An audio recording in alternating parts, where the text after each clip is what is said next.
faites bien l'ouverture à sa télévision et c'est votre émission numéro 1. Alors, on va prendre une autre actualité, celle-là qui défile la chronique sur les réseaux sociaux, notamment cette jeune fille de 17 ans qui a fait enfermer plus de 4 garçons pour viol.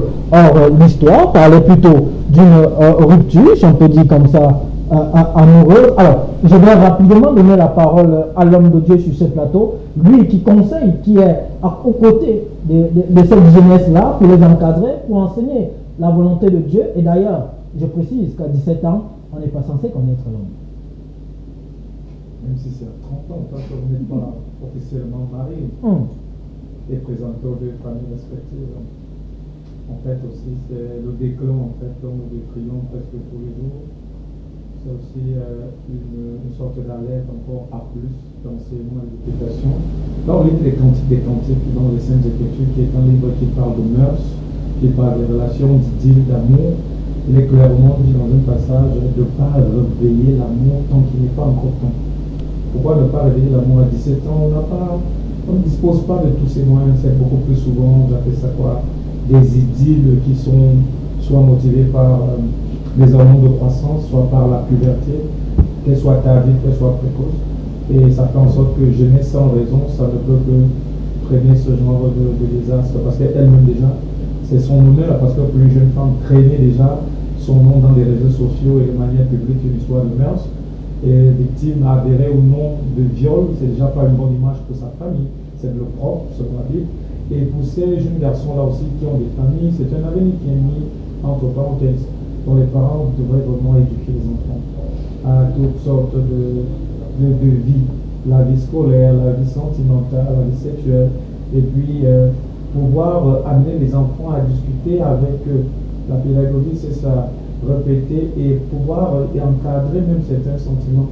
Parce que ce genre d'enfant, dans la plupart du temps, on n'a pas de ça, s'il n'a pas passé, il faudrait se demander s'il faut épargner le foie à l'enfant. C'est dès le bas âge. On doit imposer certaines limites à l'enfant. Je ne connais pas son éducation, mais vraisemblablement, cela porte à croire que c'est le genre d'enfant à qui on ne refuse rien. Parce que selon les propos qui ont été rapportés du genre, si elle veut quelque chose et ça ne passe pas, elle est obligée de faire du chantage. Déjà qu'évidemment, c'est très mauvais déjà de rapporter des fausses nouvelles et d'apporter et de porter, autant que moi, atteinte à la personne d'une tierce personne, parce que Dieu est très regardant sur la renommée de l'homme, parce que salir une renommée, apporter un faux témoignage et accuser injustement des personnes, c'est détruire l'image de Dieu en cette personne. Donc, du moins que cette assoir soit tirée au clair, sans parti pris, sans corruption, il faut le dire, parce que nous connaissons un peu comment ça se passe. Dès que un peu d'argent passe par-dessous les tables, ou bien des personnes influentes ont des rien à faire, c'est bâclé comme ça, mais il ne faudrait pas sacrifier l'avenir de certains jeunes. Et ça apprendra aussi à ces jeunes garçons, parce qu'à 17 ans, on n'a pas fini ses études. Et même si on a une petite amie, comme de plein pense, ça veut dire quelqu'un à qui on est intéressé, pour ceux-là qui veulent commencer de manière prématurée, ils peuvent présenter à leurs parents, et puis les parents encadrent ça jusqu'à ce qu'ils atteignent l'âge de la maturité, celle-là qui est de 21 ans revenue, et puissent décider d'eux-mêmes. Et pour nous qui sommes dans l'église, nous encourageons uniquement le mariage, vous voyez un peu, et puis de pouvoir attendre le temps que les choses se fassent, que ce soit de manière psychologique que spirituelle. Alors, Steph, encore le CAC, et toujours le CAC, on se souvient de cette histoire qui avait fait bouger les réseaux sociaux, également la société, celle qui avait critiqué les étudiants de l'université de Yaoundé 1 et de 2 de la populace, une autre encore qui fait enfermer les gens. Finalement, doit-on conclure que Lucas n'a que, si on peut appeler comme ça, des jeunes à problème de ce côté-là? Votre analyse? Non. D'abord, d'emblée, l'UQAC, on sait, c'est une grande université, et qui dit université en plus qui a un fort caractère religieux, donc les pesanteurs de la bonne moralité, en tout cas, a priori, on ne pourrait pas les faire un procès en sorcellerie, mais on imagine tout de même que là-bas il y a une certaine moralité qu'on ne retrouve pas nulle part ailleurs, enfin dans nos universités. Mais bon, je dois dire que ça c'est l'exception. L'exception, malheureusement, où on retrouve une jeune fille qui se retrouve en débandade d'une affaire de mœurs. Ça c'est compliqué tout de même. Mais je dois dire, en tout cas, de mon stature, que je suis journaliste, je n'ai pas personnellement recoupé les faits. Mais tout de même, ce qui me revient, c'est le récit que vous avez fait tout à l'heure. Et puis, qu'est-ce qu'on retient? Généralement, il faudrait d'abord interroger les causes. Oui, les causes, le révérend pasteur l'a si bien dit, déjà, ça part dès le bas âge, le manque d'une éducation ou alors une éducation contraignante. On ne dit pas, du moins, on ne permet pas à un enfant ou alors à un adolescent de tout faire.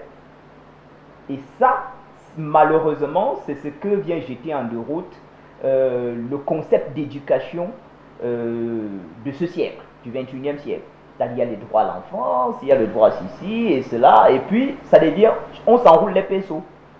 Je pense peut-être que sur ce regard purement juridique, le maître ici sur le plateau fera montre d'une technicité, de savoir exactement quels sont les droits reconnus. Est-ce que droit veut dire absolument qu'on ne doit pas vous dire non? Bon, maintenant, il faut dire que pour ce qui est de la jeune fille, en tout cas, moi, je lui conseillerais, au regard de l'actualité ou alors des faits qu'on recoupe très généralement en société, qu'elle y aille avec beaucoup, mais alors beaucoup de prudence. Parce que on a l'impression, au regard, du moins à la lecture de cette histoire, que le Cameroun est un no man's land et que chacun fait ce qu'il veut, voilà, et puis que bon, si je suis le premier à vous porter plainte, de fait, j'ai raison. Mais que non, je pense humblement que le Cameroun ne fonctionne pas comme ça. Déjà, il faudrait établir le fait délitieux. Parce que si c'est c'est un crime, maître, ou un délit. Un délit. Voilà. Le fait délitieux d'avoir violé, puisque c'est sur la base là que la plainte a été formulée, est-ce que c'est véritablement établi? Et je pense qu'ils sont juste en garde à vue, les jeunes. Ils n'ont pas encore été déférés. Et puis, il faudrait déjà établir que, voilà, elle a même d'abord eu un rapport sexuel. Cela, ça passe par des prélèvements, et puis qu'on établisse que non, effectivement, elle est passée à l'acte. Maintenant, est-ce que l'acte a été consenti ou pas?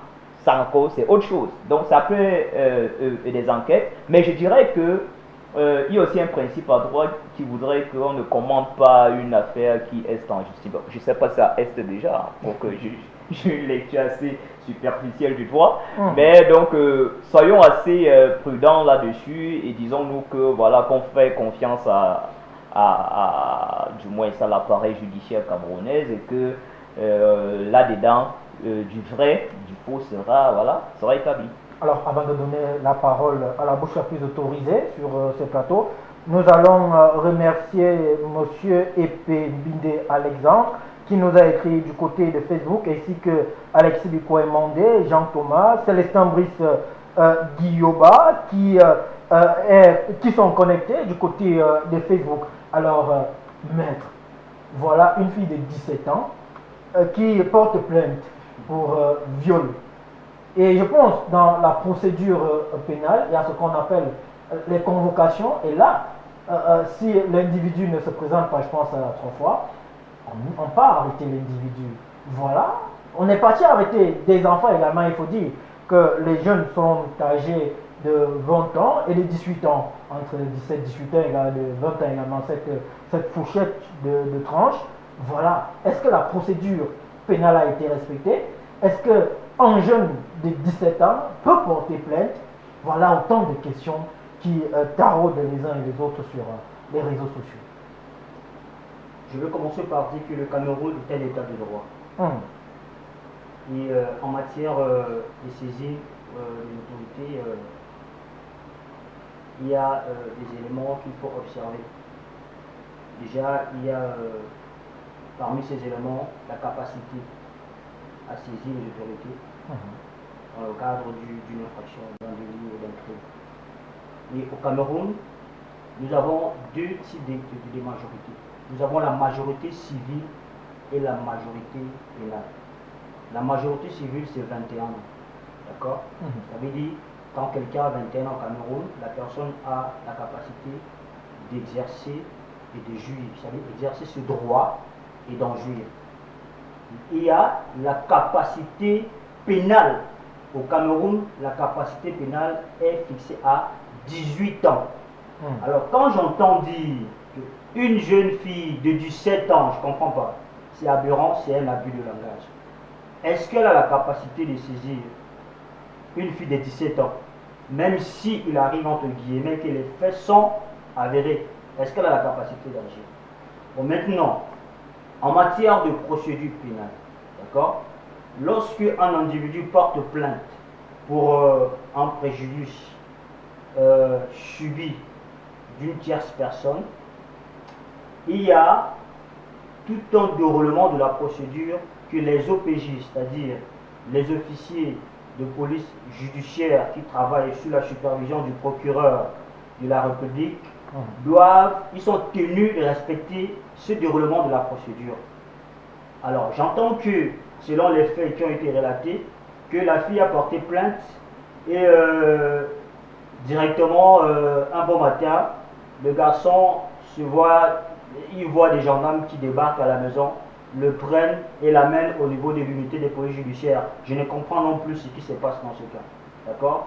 Alors, selon la procédure pénale, lorsqu'une plainte est déposée, il y a une convocation qui doit être servie, une ou deux convocations qui doivent être servies à la personne mise en cause. Que la personne, lorsque la personne reçoit les différentes convocations, déjà à partir de la première, la personne doit se présenter à l'autorité, doit se présenter à l'OPJ, à l'officier de police judiciaire. Alors, lorsqu'on arrive déjà à 2 ou 3 convocations, le mise en cause de la personne mise en cause ne se présente pas, parce qu'il est question là, lorsqu'il est convoqué, il est question ici de l'entendre, l'auditionner, parce qu'il faut aussi entendre sa version des faits. On m'a violé. Qu'est-ce qui prouve, en fait, qu'est-ce qui détermine les faits? Qu'est-ce qui prouve véritablement qu'il y a eu viol? Alors, c'est grâce donc aux auditions que l'OPJ va se faire une idée de ce qui s'est réellement passé. Et il y a la confrontation à la suite des auditions des parties de manière séparée. Il y a la confrontation pour que la vérité au fond soit mise devant. Juste pour vous relancer, il faut dire que la confrontation fait partie essentielle et c'est même un maillon important du procès. Effectivement, parce qu'il faut confronter les deux parties pour que la vérité soit découverte. D'accord? Mais maintenant, lorsque la personne mise en cause ne se présente pas, ici, on peut, entre guillemets, parce qu'il y a déjà, même quand la personne est là, il y a ce principe de droit qui doit être observé au niveau même des enquêtes, on appelle ça au niveau de l'enquête préliminaire, la présomption d'innocence. D'accord? Alors, lorsque la personne ne se présente pas, l'officier de police judiciaire est tenu de faire un rapport à son patron qui est le procureur de la République. Et il va attendre les instructions du procureur de la République qui vont varier selon que le procureur peut renvoyer l'affaire au niveau de l'unité de police judiciaire pour complément d'enquête, soit selon le rapport qui sera rendu par l'OPJ, le procureur de la République peut décerner un mandat contre la personne. Alors le mandat d'amener donne donc la force à l'officier de police judiciaire de descendre sur le terrain pour aller mettre la main sur la personne mise en cause et la ramener.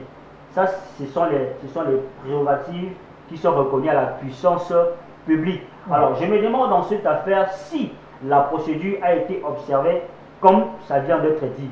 Si tel n'est pas le cas, alors nous sommes dans un abus et il sera important de se rapprocher très près de l'affaire pour comprendre réellement qu'est-ce qui se passe, qu'est-ce qui s'est passé, qu'est-ce qui se passe. Donc voilà ce qu'on peut dire. Effectivement, quant à nous, nous allons donc entrer directement dans le thème du jour qui parle de la cyberprostitution. Je vais d'abord donner la parole au révérend pasteur pour qu'il essaye, en s'appuyant sur les saintes écritures, nous parler de la prostitution, parce qu'on a cette mémoire-là, la Bible parle de la prostitution également, mais là, c'était de la prostitution ancienne. Non, prostitution et prostitution. Qu'est-ce que déclare déjà la Bible? La Bible considère la prostitution comme un crime. Lévitique 19, vous voyez, au verset 29, dans la version Maisonneau, il est écrit: tu ne profaneras point ta fille en la livrant à la prostitution, de peur que le pays ne se prostitue et ne se remplisse de crimes. Donc, il y a la profanation déjà, il y a la prostitution elle-même qui est considérée comme un crime. Un crime envers non seulement la fille, la personne, la jeune femme, et puis un crime aussi vis-à-vis de la société. Vous avez parlé des cybercriminalités, tout cela renvoie cyberprostitution qui est corollaire à la cybercriminalité parce qu'étant un crime, ça veut dire même si c'est là effectué au moyen, vous avez parlé des supports digitaux avec des réseaux comme TikTok, Instagram, Facebook, YouTube et tout le reste, c'est une forme, je vais appeler ça moderne, qui est en équation avec bien sûr les nouvelles techniques de l'information et la communication. Donc ici déjà, on a l'habitude de dire de manière prosaïque que la prostitution est le plus vieux métier du monde, ça c'est vrai. La femme n'a pas été faite pour être marchandée. Le corps de la femme n'a pas été fait pour que ce soit un objet de vente ou de proposition des services sexuels. Donc je pense que c'est la Bible même qui qualifie de crime la prostitution et que le législateur prononce ce qui concerne le Cameroun, selon l'article du 21-12-2010 qui a statué dessus. Je pense bien, c'est l'article 76 à 83 qui parle de ce qu'en cours cette personne. Mais on met beaucoup plus d'accent, vous n'avez pas laissé la fille sur des jeunes personnes. Même si quand on parle de 18 à 35 ans, pour ceux qui le voient. Mais dans la Bible, ce sont les parents, ça revient encore à l'éveil parental. Parce que le père est celui qui donnait sa fille en mariage dans les Saintes Écritures. Aujourd'hui, ça veut dire que le père avait la responsabilité d'éduquer sa fille. Et aujourd'hui, les parents ont cette responsabilité de veiller sur les enfants. Vous allez peut-être me dire qu'il y a des orphelins, oui. Il y a des enfants qui sont dans la rue, oui. Il y a d'autres qui sont en difficulté sociale, oui. Mais nous avons tous en Afrique un oncle, une tante, un cousin, une cousine. Et lorsqu'une jeune femme a 12 ans ou elle a 13 ans, on voit ses allures, je dis. Au tout début de la puberté, on voit les allures de cette jeune femme. Donc, aujourd'hui, utiliser Internet qui est au préalable fait pour communiquer, apprendre, échanger et être en contact avec les autres pour présenter ou proposer des services sexuels, je pense que c'est un phénomène qui est très très grandissant. Et donc plusieurs ne s'en rendent même pas compte. Parce qu'il y a plusieurs parents aussi qui ont des enfants qui ont l'air innocents à la maison, qui ont l'air tout, on appelle ça pour gentil à la maison, et qui ignorent même en fait la dangerosité en fait des fréquentations et l'usage du téléphone. Et ces enfants-là se retrouvent dans des scandales et dans toutes sortes de dérives. Donc la prostitution est un crime selon les Saintes Écritures. La prostitution, au-delà de ce que le législateur a mis en place comme loi qui réprimande ça, c'est une infamie, c'est une abomination et elle cause du tort non seulement à Dieu mais à toute la nation. Et n'allez même pas aussi demander pourquoi notre société va mal.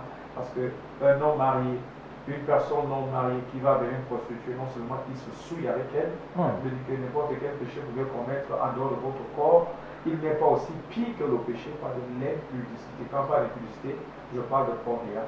Et parmi la cyberprostitution, il y a plusieurs styles de cyberprostitution. Il y a le système des camgirls. On reviendra sur ça. Donc, ça nous permet de poser cette question-là au journaliste Steve Mvuga. On dit que la prostitution est un vieux métier, plus vieux que le monde. Mais de nos jours, on se rend compte qu'en fait, elle s'est muée et elle est devenue une cyberprostitution. Vous ne pouvez plus parcourir que ce soit Facebook et ne pas tomber sur ça. Et alors, la plateforme par excellence, c'est TikTok. Votre analyse? Alors, il faut dire que si on considère en tout cas métier, encore qu'un métier, il y a tout un arsenal juridique qui encadre ça, mais bon, passons. Tout de même, je prends l'expression métier. Prostitution, c'est un métier, un très vieux métier. Et comme tous les métiers d'ailleurs, si un métier ne veut pas mourir, ça s'adapte au fil du temps. Sinon, ça meurt. Regardez un peu le journaliste. Si je prends le journalisme. On a commencé sur la presse écrite.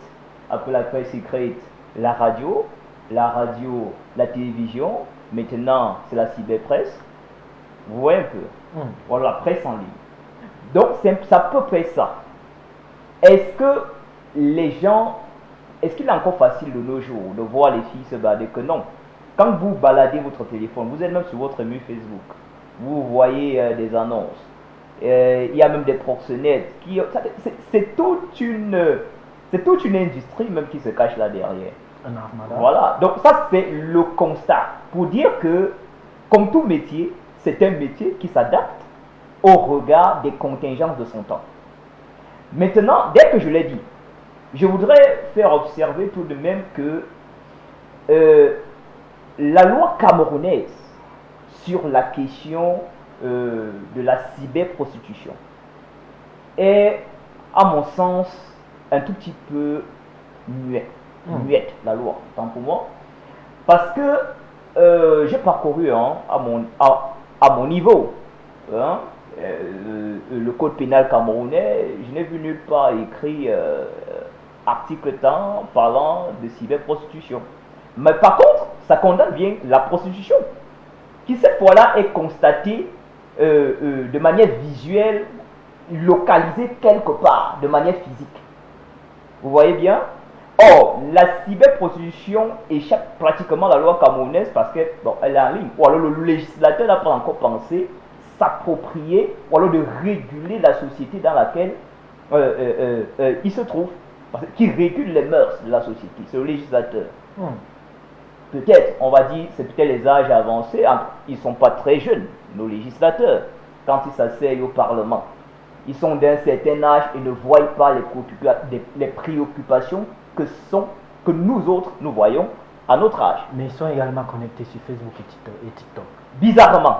Ça c'est le couvert de la... Ça dit que c'est le landerneau, on n'arrive pas à comprendre. Ils le voient, mais ne légifèrent pas. Mais je voudrais dire, à mon sens, que tout de même, vous vous souvenez de l'affaire Christelle Atangana, alias Cynthia Fianga. Ça donne les âmes. Alors, ils ont une expression en droit.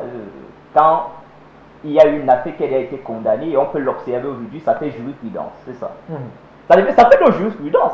Ce qui fait donc que ce sont des éléments tout de même que le juriste, dans le droit, a pensé pour mieux endiguer le mauvais flux de la mauvaise moralité en société.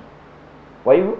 Cette affaire fait jurisprudence et on peut s'en servir pour condamner des gens qui font dans la prostitution en ligne. Mais la prostitution, disons tout de même que dans cette affaire tout de même aussi, il y a un bémol. On ne peut pas de manière absolue dire que l'affaire Christelle Atangana et le ministère public, c'est une affaire de prostitution en ligne. Quoique la vidéo se retrouvait en ligne.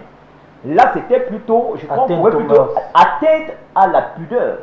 Atteinte publique à la pudeur. Atteinte publique à la pudeur.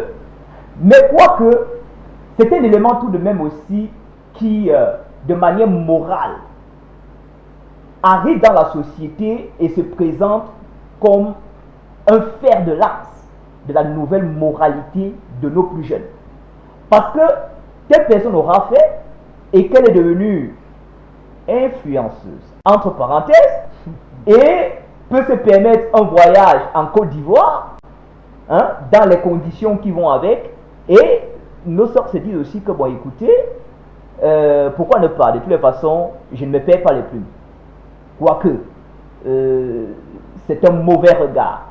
Maintenant, il faut dire aussi que est-ce qu'on interroge véritablement les causes? Pourquoi la prostitution? Pourquoi ça a perdu? Ça a perdu parce qu'à la réalité, les politiques publiques, on en parlait déjà sur l'affaire du riz thaïlandais, les politiques publiques sont soit mal adaptées, soit peu adaptées à l'environnement de nos sociétés.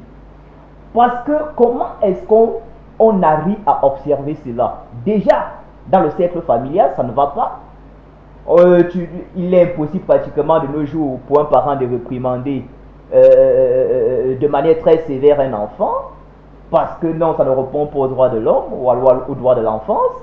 Le législateur qui semble se plaire aux petits politiques, on appelle ça comment, quand on leur donne de l'argent pour aller, voilà, c'est-à-dire que des petits investissements publics dans son cercle, voilà, le marché public, dans son électorat. C'est ça quoi ils sont concentrés. Maintenant, la mesure coercitive qui est cette fois-ci exercée par les hommes de droit, c'est-à-dire que monsieur le procureur de la République, qui peut s'auto-saisir. Pourquoi est-ce qu'il ne s'auto-saisit pas toujours? Et quand bien même il arrive à s'auto-saisir, que ça devient un problème de société. Ah non, pourquoi vous avez condamné la fille là? Pourquoi? C'est un véritable problème. Et conséquence, on verse tous dans... alors, il y a une expression qui m'échappe. On verse tous... je vais peut-être le retrouver tout à l'heure. Retrouver tout à l'heure l'expression. Mais pour dire que la société camerounaise, quand on regarde l'échiquier, il y a des maladresses à constater partout. Alors, cyberprostitution. Nous sommes quittés de la prostitution physique à cette prostitution numérique. Et moi, j'ai bien envie de vous demander, Maître Mbouga, à qui, Maître Joël autant que moi, à qui profite votre crime? Vous savez, quand votre collègue, mon frère, l'a dit tout à l'heure, qu'au niveau du Parlement, il n'y a pas une jeunesse. Moi, je ne suis pas trop d'accord parce que si vous observez le Parlement camerounais, nous avons une jeunesse là-bas. Il y a une jeunesse. Il y a les Cabral Lévy, c'est une jeunesse. Ils sont remplis quand même. Cabral Lévy n'est pas très loin de nous. Il n'est pas très loin de nous. Il est bien. Il a même parlé du phénomène TikTok. Effectivement, c'est des gens qui maîtrisent. De deux, je vais dire, vous connaissez les clients, excusez-moi de le dire de manière terre à terre, les clients de ces prostituées-là sur Internet. Je mets ça entre guillemets. Les acheteurs de ces services, c'est qui? Donc, c'est des gens qui connaissent effectivement très bien ce qui se passe. Mais il ne faut pas les écarter. Bon, maintenant, à qui profite le crime? Moi, j'aime bien cette question. Mais on ne peut pas donner la réponse comme ça. Nous allons simplement dire ce que nous pouvons dire. Votre plus sage. Vous savez, la question de la cyberprostitution au Cameroun, le législateur camerounais est presque silencieux. Et vous avez évoqué ça tout à l'heure ici, que comment est-ce qu'on quitte, ou aujourd'hui on observe de plus en plus que on quitte les acteurs les actrices de ce secteur quittent de la prostitution qu'on faisait à Mélène, qu'on faisait à Bogada, qu'on faisait à Emombo, ne sont plus là-bas. Maintenant, elles sont sur la place, sur l'espace cybernétique en ligne. Mais tout simplement, c'est le contournement de la loi. Ça, c'est un phénomène. Ça, c'est une forme de contournement de la loi, de la pénalisation de la prostitution au Cameroun, qui est un fait, qui est une infraction retenue par la loi camerounaise. Les uns et les autres ont évoqué ça ici. Parce que le code pénal camerounais, si l'on regarde l'article 343, il dispose clairement, il y a des peines qui sont répétées, on va évoquer ça après. Donc, il est donc question ici, je me demande pourquoi le législateur camerounais est jusqu'à présent resté silencieux sur cette question. Je me dis peut-être parce que il n'a pas encore réussi à adapter le contexte social, peut-être qu'il y a d'autres facteurs, dans lequel nous vivons, et à l'avènement des TIC, technologies de l'information et de la communication. Parce que là, les acteurs de ce secteur sont passés à la vitesse supérieure. Il est donc question, parce qu'ils sont passés à la vitesse parce qu'ils sont en train de vouloir contourner la pénalisation de la prostitution. qui est la position traditionnelle. Comme il est question que le législateur camerounais puisse aussi passer à la même heure, à cette vitesse-là, pour pouvoir les poursuivre là-bas. Vous comprenez un peu? Bon, je me demande pourquoi est-ce que jusqu'à présent il est silencieux. Soit pour ce que je viens de dire, soit peut-être parce que parmi, je dis entre guillemets, peut-être qu'il y a des partisans. Je ne vous ai pas dit ce que je n'ai pas envie de dire. Vous comprenez un peu? Donc, soit parce que peut-être on est occupé à autre chose. Il faut quand même dire qu'à côté de cela, il y a une jurisprudence, parce qu'il y a l'élément numérique qui intervient. Lorsqu'on quitte la position traditionnelle et on arrive au stade de la cyberprostitution, il y a l'élément numérique qui entre en jeu. Et il faut l'observer, parce que ça peut faire basculer beaucoup de choses. Parce que si on analyse les éléments constitutifs de la prostitution traditionnelle, selon l'article 343, il y a au moins 3 éléments. Bon, il y a 2 catégories, des grands groupes. Il y a les éléments qui sont principaux et les éléments qui sont accessoires. Parmi les éléments principaux, il y a le rapport ou la relation sexuelle qui s'entretient entre ces 2 individus qui choisissent de faire ce qu'ils ont envie de faire. Il y a la rémunération. Et ensuite, il y a l'habitude, l'élément habitude. Ce sont ces 3 éléments qui permettent de toucher du doigt à l'infraction prostitution. Il y a parmi les éléments accessoires, il y a ce qu'on appelle le racolage, le fait de traîner en route là. C'est 500 000 par le racolage. Et il y a un autre élément qui est, bon, ça c'est beaucoup plus parce que il y a le progénétisme qui entre dans la prostitution.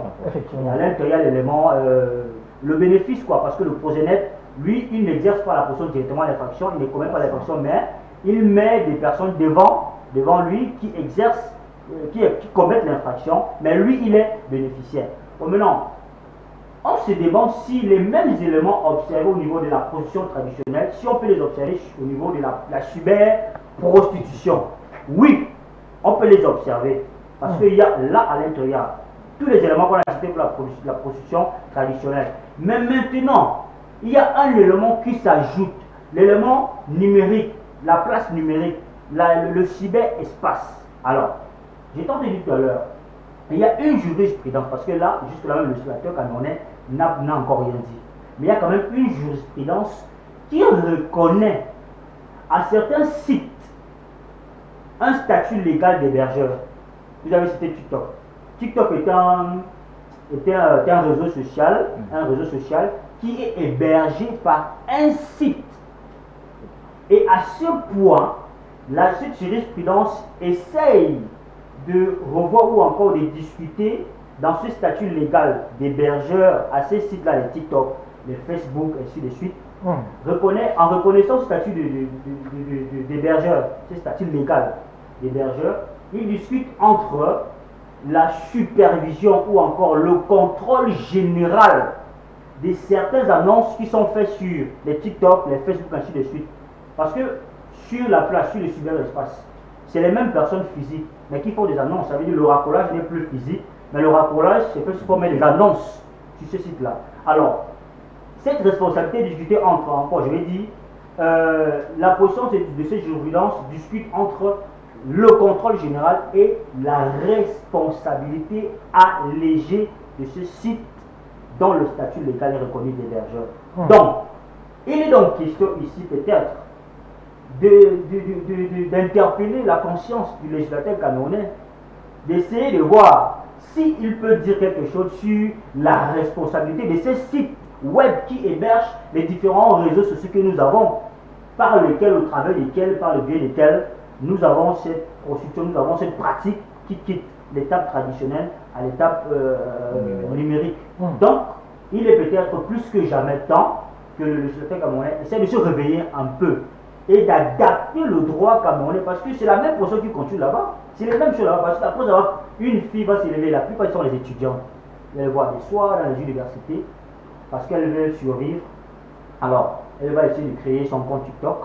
Elle fait ses annonces parce que selon cette jurisprudence, les sites hébergeurs, la justice ne leur a pas reconnu, ne retient pas une quelconque responsabilité sur ces annonces-là. La seule chose qu'on peut leur retenir, c'est le contrôle, la supervision. Bon, maintenant, comment est-ce que ceci procède pour effectuer le contrôle? Simplement, par exemple, vous voyez sur Facebook, par exemple, quand quelqu'un publie des images obscènes, on vous demande à vous d'aller signaler ces images. Le site lui-même ne fait rien. C'est par rapport à votre rôle. Vous qui avez vu l'image, vous le client, qui avez vu une jeune femme qui veut aller avec vous, ou encore qui propose la marchandage du corps humain, de son corps humain. Lorsque vous tombez sur cet élément, à vous de cliquer pour accepter ou pas, à vous de cliquer pour accepter ou encore à vous de signaler. Ça sera une façon peut-être de réguler au niveau des citoyens. Mais au niveau du gouvernement, il est important vraiment de revoir ce secteur. Je vais donner la parole à vous, et avant de donner la parole au révérend pasteur. Nous savons très bien que si on regarde TikTok en Chine et dans d'autres pays, ces réseaux sociaux sont régulés. Et si on s'en tient sur Facebook, qui est la plateforme la plus utilisée et la plus ancienne, si on peut le dire ici, on se rend compte qu'il y a des algorithmes qui existent. Lorsque vous faites peut-être preuve de violence, vous faites preuve de discrimination, ou alors, comment on appelle encore ce sentiment-là, de raciste, pourquoi ne pas mettre ce genre d'algorithme? Parce que vous êtes sur Facebook, lorsque vous parlez en mal des homosexuels, vous êtes sanctionné. Mais pourquoi ne pas donc mettre ces algorithmes-là sur pied pour sanctionner ces personnes qui font la cyberprostitution? Telle est ma question. Alors, vous faites bien de poser la question, et vous avez mis le doigt sur un point névralgique. Un point névralgique parce que ça reprend la question: qu'est-ce que nous proposons aux pays africains avec d'autres mœurs qui ne siègent pas sous d'autres cieux? Qu'est-ce que nous proposons sur le marché du numérique? Rien. Rien. Le Cameroun, comme les autres pays qui sont en Afrique, on n'a pas. Alors, moi, à ma connaissance, oui, on a quelques sites. Voilà, si vous voulez, par exemple, Allo Docteur, ainsi de suite. Mais quel est le réseau social africain qui a une envergure, qui attire, ou même l'entrepreneur peut capitaliser? Ça n'existe pas. Ça n'existe pas. Conséquence, ça ne va pas répondre au mantra de l'Africain. Est-ce que vous savez, comme vous l'avez dit, en tout cas je le redis pour nos téléspectateurs, qu'il est plus facile de voir son compte se faire bloquer sur TikTok, sur Facebook, quand vous avez rechigné de manière ouverte le concept d'homosexualité? Vous êtes tout de suite ciblé, votre compte est dénoncé, à la limite, on vous bloque. Or, dès que vous parlez, je ne sais pas moi quoi, d'autres choses, non, que ça ne concerne personne. Homosexualité, prostitution, de toutes les façons, ce sont des métiers, et je le redis encore entre parenthèses, qui ont pignon sur eux, parce que non seulement l'Afrique ne propose rien en termes de technologie de l'information et de la communication, et de deux, parce que c'est un secteur d'activité très marchand, qui est très commercialisé. Parce que quand c'est pas pour encenser cette affaire, mais quand une fille vous fait sur une semaine 180 000 en allant à cette activité, vous allez lui dire qu'elle va aller travailler pour une entreprise qui va lui payer 50 000. 150 000 la journée. La journée? Avec 3 clients. Avec 3 clients. Pour un client, pour une entreprise qui a donné après 30 jours 50 000. Vous m'envoyez le rapport de force économiquement est béant, est nul, pratiquement inexistant. C'est donc on pose la question tout à l'heure dans les autres sujets que nous avons évoqués, c'est qu'est-ce que nous proposons à la jeunesse? Je ne pense pas que du haut de mon statut, je m'exerce dans un secteur d'activité. Je vais par exemple prendre banane plantain. J'ai dit, ok, je produis les bananes. Les grands industriels viennent prendre chez moi. Ils vendent. J'ai une cagnotte, je tourne pratiquement le mois sur... je prends un chiffre très bas. Je suis un jeune entrepreneur. Le mois, je tourne par exemple sur 28 millions. Je vais aller chercher quoi à Facebook, TikTok. Quand je vais m'inscrire là-bas, c'est pour proposer, trouver la clientèle. Mais quand la jeunesse est assoiffée, elle a faim, il n'y a pas d'opportunité. Mais vous êtes jeune, vous ne le faites pas sur Facebook. Bon, encore moins sur TikTok.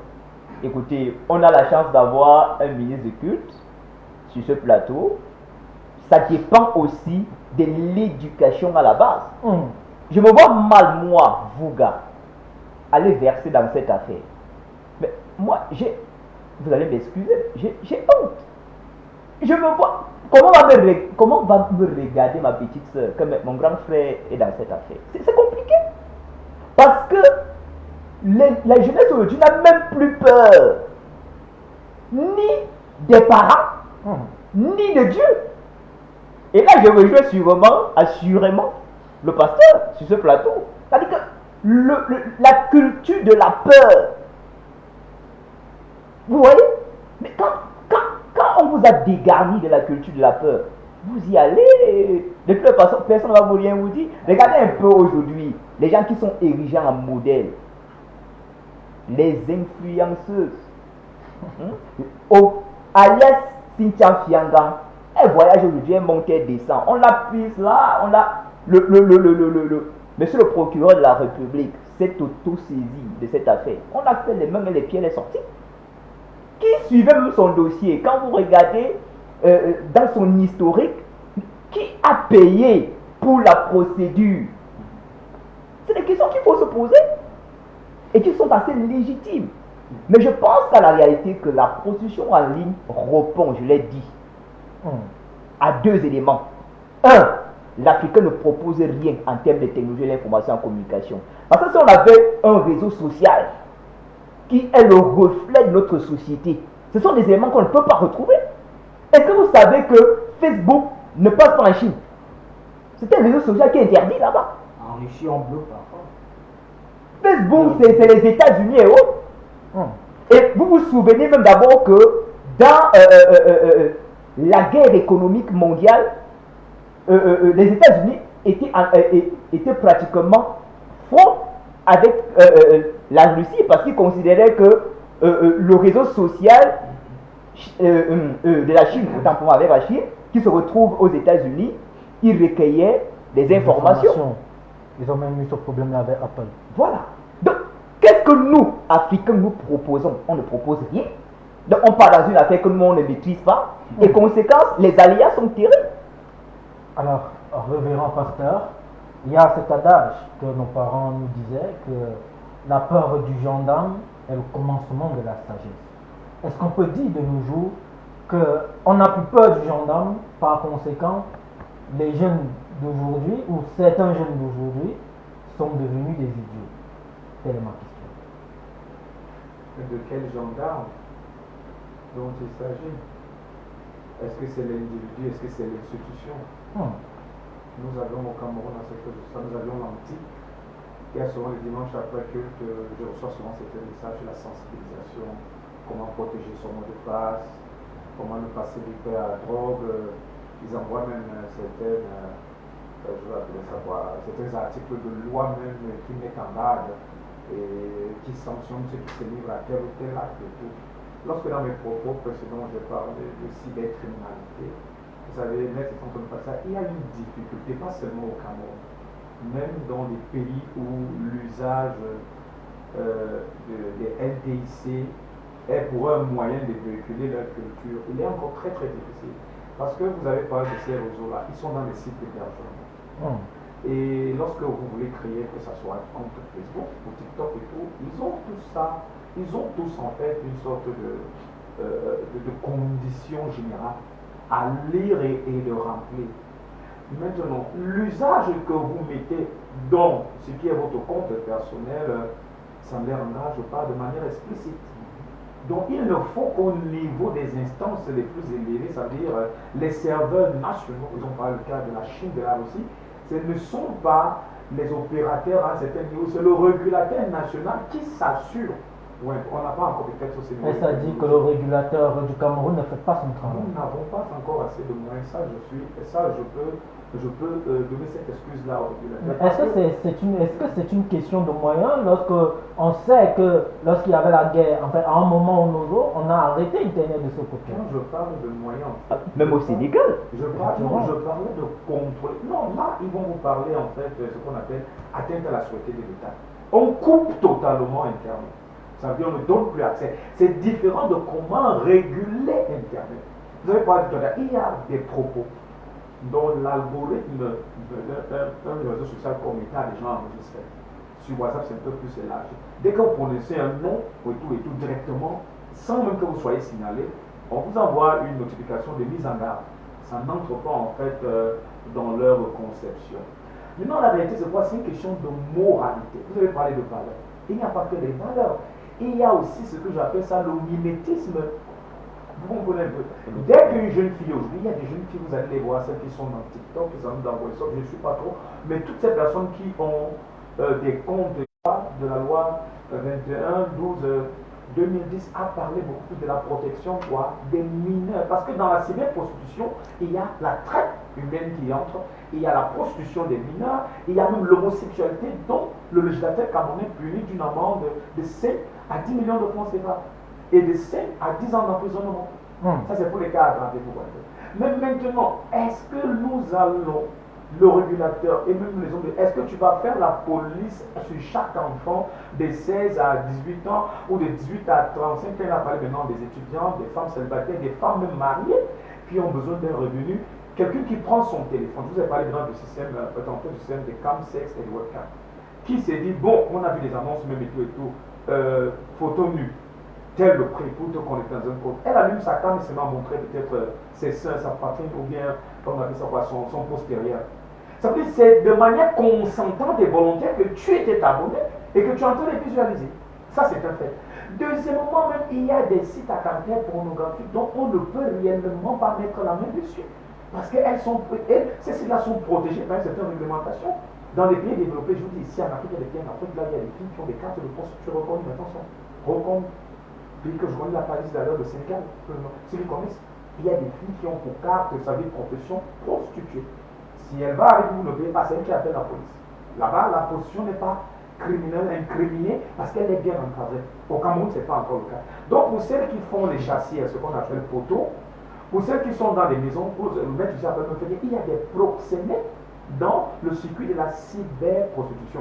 Donc, je pense que le milieu digital, les nouvelles techniques d'information ont tout simplement donné un libre cours à des professionnels du sexe, je vais appeler ça, de pouvoir tout simplement moderniser leurs pratiques, contourner la loi et faciliter même aussi. Maintenant, le danger dans ça, moi je crois que c'est là où le législateur camerounais, c'est le souci, c'est de protéger non seulement les mineurs et des personnes qui se font exploiter contre leur gré, mais de manière consentante, comme on parle des escort girls. Ça veut dire une fille qui va dans un site, elle laisse son numéro sur sa page Facebook et tout, une photo, peut-être j'appelle ça quoi, avec un message subliminal. Elle laisse une photo, vous appréciez, en bas tu es jolie, tu es jolie, tu es jolie, et ensuite elle laisse une photo que eBay. Tu vas eBay te dire que bon, on peut se rencontrer à terre, de manière consentante, de manière adulte, tu appelles, vous échangez des services, elle vend son corps et puis tu donnes l'argent. Je ne vois pas comment le législateur camerounais va pouvoir vous mettre le grappin dessus, ça serait difficile. À moins vraiment que les faits soient attestés, et là maintenant il faut déjà infiltrer, et ça c'est la police en fait criminelle, c'est le travail de la police. C'est pourquoi vous avez vu la majeure partie de tous ces grands criminels, que ce soit fonctionnaires ou pédophiles, c'est parce qu'on a infiltré leur milieu. Ça veut dire qu'il y a des agents de sécurité, ça, des services de police qui se sont fait passer pour certaines personnes parmi elles, soit demandeurs de services, soit proposants de services, et ils ont mis la main dessus. Mais il est difficile franchement de réguler cet arbre-là. Donc je ne vous ai pas tout à l'heure, là il y a d'abord une volonté étatique. Parce que notre État déjà n'a beaucoup pas fait, déjà que les coupures d'électricité, je ne veux pas elles sont déjà un problème. La connexion est déjà un problème. S'il faut maintenant mettre un proxy, ou alors un logiciel derrière chaque appareil téléphone, aujourd'hui que peut-être tu publies une photo nue, on bloque le visage, ou bien quelqu'un envoie un message, ça serait vraiment difficile sur 30 millions de problèmes. Donc ça revient donc de l'éducation. L'éducation dans tous les milieux de vie. j'ai beaucoup apprécié de vos confrères qui a dit que l'Africain n'était pas prêt pour l'usage en fait des réseaux sociaux. C'est pas faux. Vous parlez de la cyberprostitution, mais regardez le spectacle que moi je parle des Camerounais, que nos compatriotes de la diaspora se donnent dans des réseaux sociaux. Des gens parlent de tout et de rien.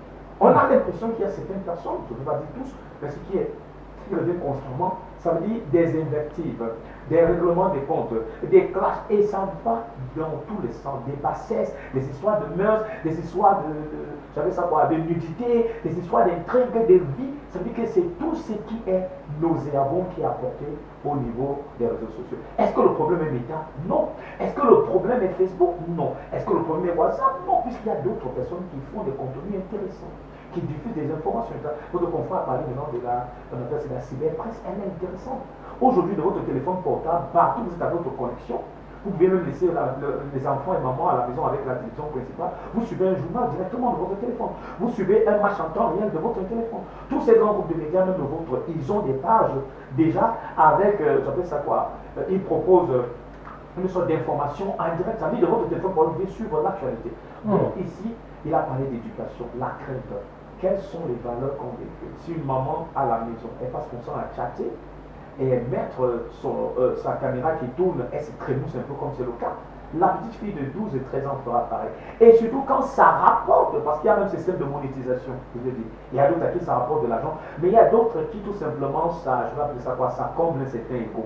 Il y a des femmes qui aiment bien être suivies parce qu'elles séduisent beaucoup. Elles ne sont pas là parce qu'elles veulent se faire de l'argent ou une histoire d'amour. Mais elles aiment bien quand elles ont 10 000 personnes qui disent « Oh, tu es bien habillé aujourd'hui ». 15 000 personnes qui applaudissent et tout. Et ça nourrit un certain. Donc, nous, dans le cadre de scripture, on appelle ça la vanité, en fait.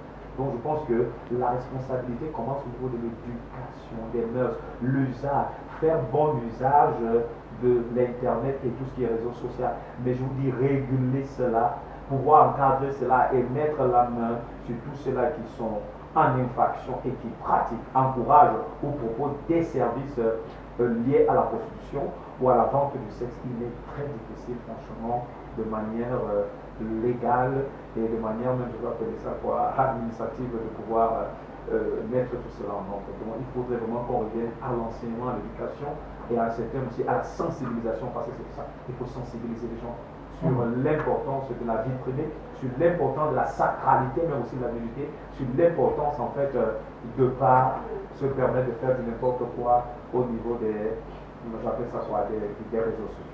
Alors, Maître Mongala, j'ai quand même une question. C'est que ma liberté s'arrête ou commence celle de Trouille? Est-ce que lorsqu'on envoie sur Facebook une photo nue, est-ce qu'on n'est pas déjà en train de heurter, d'enfreindre la liberté d'autrui? Et la deuxième question, à quoi nous sert la rente? Avant de répondre à cette question, il y a déjà un constat, un regret, un constat que j'ai fait. Vous savez, une fois, il y avait une actrice camerounaise, une maman de à peu près 42-43 ans, une maman, je la suivais même. Mais après, je pense que je la suivais plus parce que c'était lors de son anniversaire où elle décide de se prendre en photo, de faire un shooting où elle est en caleçon. Elle a mis un petit filet là qui faisait semblant de couvrir, mais elle était en caleçon. Une maman. Quand je réalise, je me suis demandé, est-ce que cette maman a des enfants? Est-ce que cette maman est mariée? Parce que si moi je suis son fils, eh bien je ne vais pas tolérer ça en tant que fils, en tant que mère. Je ne pourrais pas, je ne saurais tolérer cela. Alors, je pense que la réalité est là pour travailler dans le sens de la régulation de ce secteur du pays ici. Parce que je pense, à mon avis, que retenir la responsabilité des sites dont le statut légal d'hébergeur a été reconnu selon une jurisprudence ou certaines jurisprudences serait pas chose évidente. Maintenant, quant à réguler, quant à filtrer ce qui doit être le modèle de société dont nous avons besoin, je pense que cette responsabilité revient à l'État, au gouvernement. Parce que nous sommes capables, parce que c'est le gouvernement qui éduque la population. Si on veut quitter l'étape de l'éducation au niveau de la cellule familiale, au niveau d'autres cellules dans le cadre familial, que ce soit la famille restreinte ou élargie. Quand il faut éduquer la population, quand il faut éduquer la masse, je pense que la personne qui est mieux, qui est à même à donner une certaine ligne de conduite à la masse, à la population, à la société, c'est l'État. Donc, l'État est capable de choisir ce qui peut passer au sein de sa société. C'est ce que je veux La question que je pose, est-ce que l'État ne peut pas agir via la RNT? Je vais y arriver. C'est vrai que j'ai déjà commencé par là. Je vais y arriver. Parce que c'est vrai, l'être est là pour ça. Mais il est question aussi parfois, il faut questionner l'effectivité des actions ou encore de ce que la RNT fait effectivement. Parce qu'on voit, on a quand même ce monument, ce magnifique monument de la RNT qui est juste flambant. Hier encore, et on se pose la question de savoir. Hier encore, j'ai passé par là, parce que la RNT, pour ceux qui ne le savent pas, c'est l'agence de régulation des télécommunications. Effectivement. Pour ceux qui ne le savent pas. Hier, je passais encore, j'ai vu même l'édifice qui a été construit, c'est très beau. Mais maintenant, si la RNT a été mise en place comme étant une institution dans le sens de la régulation des tissus Cameroun, effectivement, il faut que la RNT fasse son travail. Parce que si nous continuons à voir ce phénomène, ces pratiques sur le cyberespace, et que la RNT là, on va tout simplement constater ou encore se dire que la RNT ne fait pas vraiment son travail. Parce que là où nous sommes là, je vous dis monter, descendre, il est vraiment besoin de réguler ce cyberespace sur le plan interne, sur le plan national. C'est donc pour laquelle je revenais sur la responsabilité qui revient encore, qui est reconnue à l'État de choisir ce qui doit passer ici. On peut choisir, parce que nous avons la loi de 2010 qui déjà se prononce sur la cybercriminalité, la cybersécurité. D'accord? Nous avons le code pénal déjà même qui incrimine l'atteinte publique aux mœurs. Voilà un peu. On a déjà les articles, nous avons les dispositions là-dessus. Mais maintenant, si nous voulons parler de ces images dont vous faites allusion, vous faites mention, si nous voulons parler effectivement de la cyberprostitution, il est question que l'ARNT de son côté, en tant qu'organe institutionnel, de voir et d'étudier de près cette question pour voir comment est-ce qu'on peut stopper ça. Donc voilà un peu ce qu'on peut dire. Alors là, on va lire quelques messages du côté de Facebook. Il y a Célestin Brice Guillauba qui nous envoie bonsoir au panel. Bonne émission, une émission éducative. Bonsoir également à toi, Célestin Brice Guillauba. Il y a également Germaine Anne Tan qui dit bravo. Et nous passons également un bonsoir à cette grande dame qui est également journaliste. Alors, je reviens à vous, hommes des médias. On a cette lourde mission-là d'éduquer. Est-ce que vous ne pensez pas que nous également, en tant que médias ou les médias au Cameroun, ont également une lourde mission lorsque on laisse passer des chansons à longueur de journée qui parlent du cœur, lorsqu'on laisse passer des chansons qui ne chantent que le bas de la ceinture? Est-ce que les médias n'ont pas de responsabilité dans cette cyberprostitution-là?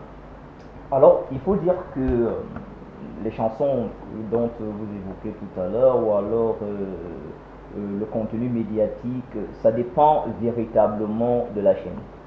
Ça dépend véritablement de la chaîne parce que nous autres, et de la ligne éditoriale. Voilà, et de la ligne éditoriale. Nous autres qui sommes journalistes, on le sait parfaitement. Si vous êtes, et puis ça dépend même du caractère de la chaîne.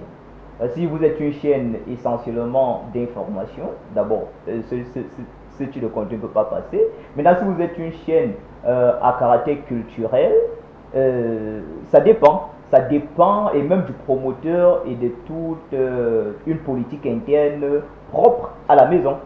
Voilà. Je ne pense pas, en tout cas, quand je regarde d'autres chaînes concurrentes à la vôtre, et même la vôtre, votre chaîne Alpha TV, il ne me semble pas de mémoire que j'ai déjà vu de telles images chez vous. Donc, pour dire que finalement que l'environnement médiatique de manière globale est assailli par un contenu qui prête et qui, du moins qui est une réponse à la demande ambiante, où les mœurs sont devenues essentiellement essentiellement léger. Voilà, un fonds de commerce. Et puis même, il y a des créateurs de contenu qui vous disent clairement qu'ils ne peuvent pas faire passer le contenu dans un média parce que très généralement les médias obéissent à une certaine réglementation et qui ne répondent pas favorablement à ce que eux ils produisent comme contenu. Donc, mais c'est pour dire finalement que la question de la cybercriminalité dans le champ médiatique camerounais a été évoquée de long en large. J'ai eu en tout cas de mémoire de suivre nos dévanciers dans le métier parler de cette question avec beaucoup d'emphase. Et très généralement, je me souviens encore, un enseignant célèbre à l'ESTIC, Dr Baba Wame, qui avait participé à une production d'un contenu qui avait été rendu disponible à l'international, qui parlait justement de la cybercriminalité. Et de moi-même, de mes recherches d'étudiants en journalisme, nous avons fait des reportages là-dessus. C'est un problème qu'on en parle, on en parle. Le problème justement est, ça s'inscrit là dans un carnaval de dénonciation. Est-ce qu'on devrait simplement donc dénoncer? Oui, le média, le journaliste et tout la clique, le communicant va dénoncer, va en parler, mais à la fin, qui fait les comptes? C'est le régulateur en connivence ou alors en étroite collaboration avec les hommes de loi. C'est-à-dire que le procureur de la République, que je le dis, a aujourd'hui le droit, et même si on peut avoir une analyse lointaine ou alors prospective, devient même, pour lui-même c'est un devoir de s'auto-saisir quand ça va mal. Et que la loi de manière globale, Maître l'a expliqué de long en large, c'est pas parce qu'on se retrouve dans un espace numérique, donc non physique, que nous sommes épargnés d'une possibilité de sanction. C'est-à-dire qu'on peut être au pénal parce qu'on aura posé un acte délictueux sur le cyberespace. Alors, je ne voudrais pas penser, je ne voudrais pas avoir la faiblesse de croire que messieurs les procureurs qui constituent ce corps de magistrats ne sont pas au fait de ce que Maître a dit ici en des mots aussi simples, que c'est un espace qui n'échappe pas à la pénalisation. Maintenant, quand je le dis, nous, on a dénoncé. Est-ce que le régulateur, l'agent de régulation et télécommunications, que dit l'antique? Vous savez, ce sont des mastodontes et très généralement qui ont une gouvernance cachée. Ils ne communiquent pas suffisamment. Peut-être qu'ils travaillent. Voyez-vous? Donc je suis Baudor en tout cas, n'étant pas au fait de leur communication qu'on a écouté, cette année, nous faisons le point de la gouvernance 2024. L'année prochaine, nous ferons le point de la gouvernance 2025. Ce n'est pas connu du grand public. On a donc la faiblesse de penser à notre niveau qui ne travaille pas. Il faudrait donc aussi peut-être qu'ils changent l'approche communicative avec le grand public et que nous soyons au fait de ce qu'ils font sérieusement sur le terrain. Parce qu'ils sont bien habillés, c'est une belle bâtisse que nous voyons quand nous traversons de l'autre côté en ville, au centre-ville à Yaoundé. Mais qu'est-ce qu'ils font? Ils se pavanent, enfin on a l'impression de penser ça. Mais le régulateur, le législateur, le corps de la magistrature à travers les procureurs et puis les FMO devraient, ma foi, nous donner le sentiment à un certain moment que non, ils sont à l'étrier et que véritablement ils ont la mesure de ce que c'est que le Cameroun. Parce que quand on les observe, on peut penser que le Cameroun c'est un no man's land, chacun fait ce qu'il veut quand ça ne va pas et puis bon voilà, et puis c'est la question. Quand vous nous avez pris tout à l'heure le sujet introductif, un monsieur qui s'est fait cueillir chez lui et puis il est écroué dans une geôle. C'est assez problématique. Mais il faudrait qu'on ait une nouvelle approche communicative et qu'on voit clairement quelles sont les données coercitives qui permettent de réguler la société camerounaise dans laquelle vous et moi nous vivons. Mais c'est vrai qu'on se pose quand même la question de savoir pourquoi ces organes ne communiquent pas suffisamment. J'ai encore en mémoire la dernière sortie du responsable de cette institution qui frappait durement les agences de télécommunications, mais par rapport à la suite, vu cette actualité qui chauffait, notamment le mode avion, on a eu des sorties, on a vu comment cet organe a agi, bien que les résultats se font toujours attendre. Mais on espère vraiment qu'ils travaillent et que désormais, ils vont commencer à communiquer pour que nous, la maman, nous au quartier, les mamans du quartier, les enfants et les parents également, puissent savoir que non, nous sommes là, nos données sont protégées et tout le paquet qui va avec. Alors, je donne la parole à Maître, excusez-moi, je donne plutôt la parole au révérend pasteur. Vous avez suivi monsieur Steph tout à l'heure qui parlait de ce phénomène-là qui mine la société, mais est-ce que vous également, homme de Dieu, vous ne pensez pas qu'à un moment vous avez faibli? Parce que si on regarde la multitude des églises de nos jours, on se rend compte que c'est plutôt pour prêcher le voyage, pour prêcher le mariage, pour prêcher la richesse. Mais est-ce que vous mettez encore de l'emphase sur l'éducation, sur la dignité et sur vraiment le rôle ou le caractère sacré de la femme? L'enseignement dans les assemblées chrétiennes, celles qui sont bien sûr évangéliques, ne repose pas en fait sur l'éducation des bâtiments. L'enseignement des Saintes Écritures repose sur la volonté de Dieu en rapport avec la vie de foi pour ceux-là qui se sont engagés à être disciples du Seigneur Jésus. Est-ce que cet enseignement n'encadre pas certainement une histoire de mœurs ou bien de bienséance ou alors de chasteté? Si, bien évidemment.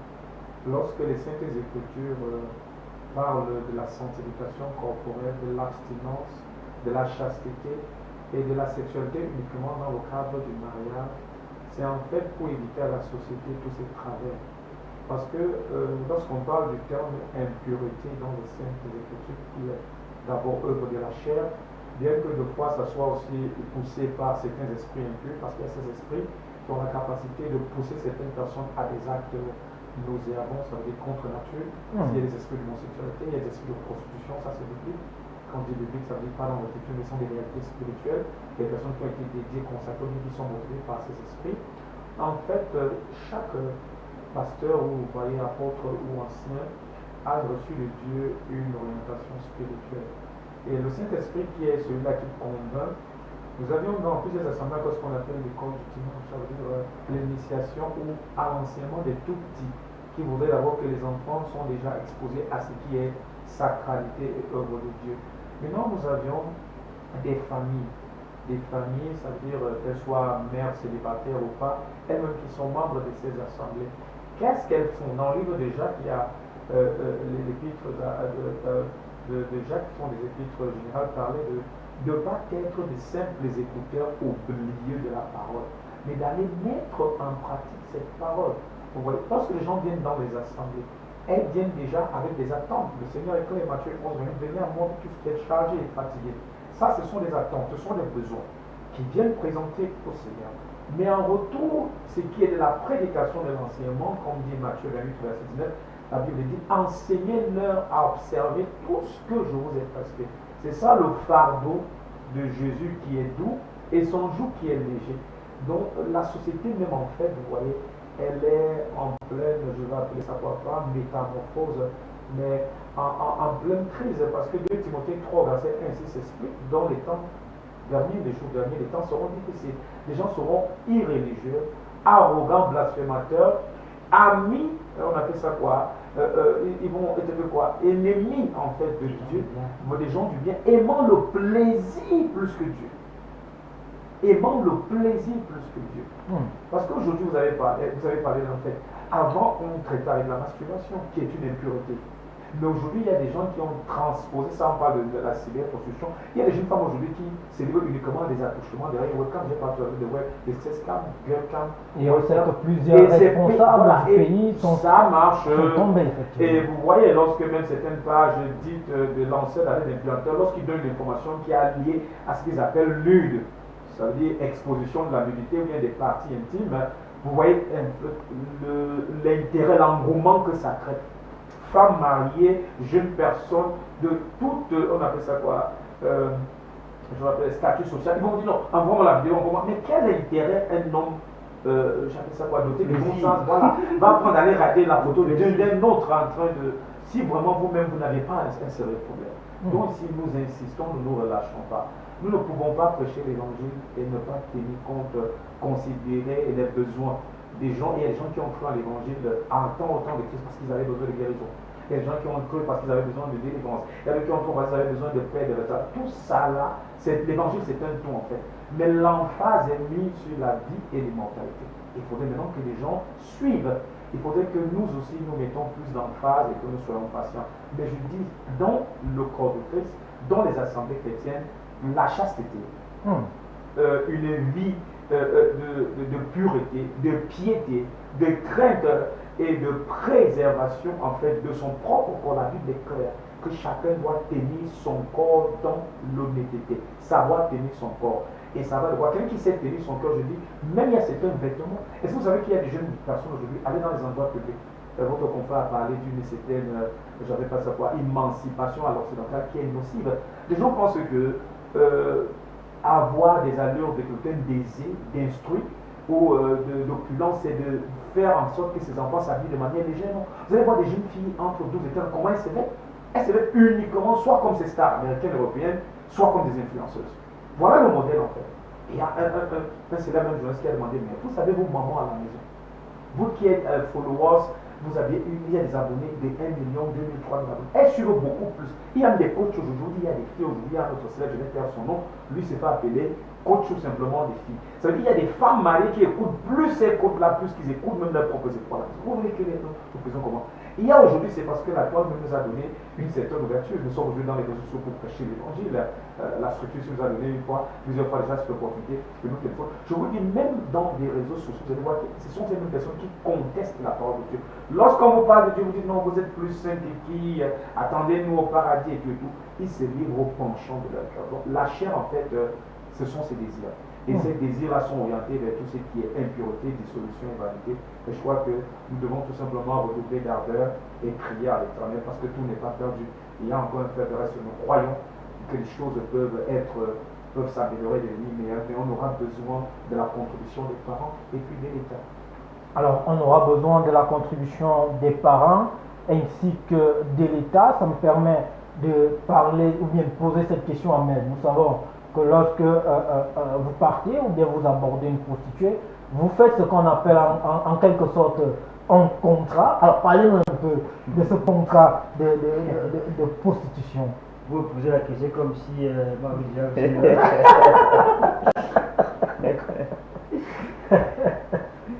En fait, il y en a pratiquement deux qu'on peut évoquer ici.